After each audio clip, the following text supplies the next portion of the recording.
Before we explore the advantages of this remedy over the present system, let's clearly understand what we mean by rent. The value of land varies widely, from barren, worthless properties you couldn't give away, to high-income downtown developments, where even the airspace sells for hundreds of thousands of dollars per cubic acre. The quality of soil, the water supply, the modes of access and density of the population, all these are factors that determine the value of land. And time and technology have caused land values to rise higher and higher. 100 years ago, the Alaskan territories were a national laughingstock.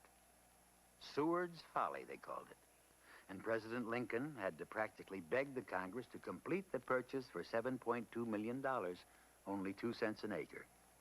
Today, soaring values and the discovery of oil have turned Seward's folly into one of the most precious tracts of land in the world, conservatively estimated at trillions.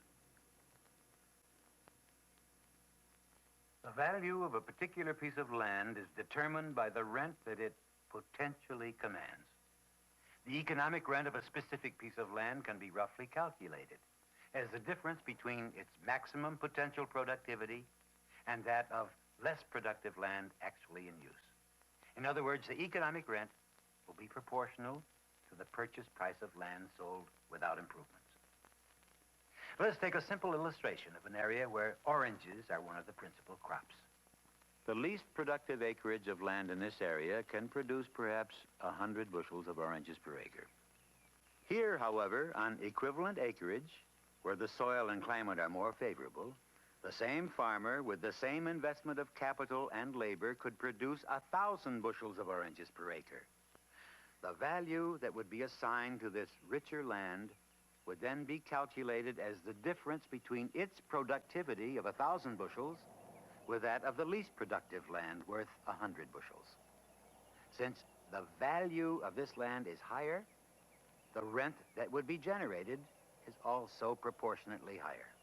When a tax is placed on the economic rent of land, whether used or not, or whether the land is suited for agriculture or industry or urban commerce, the user of the land will inevitably use it and produce wealth to its maximum potential.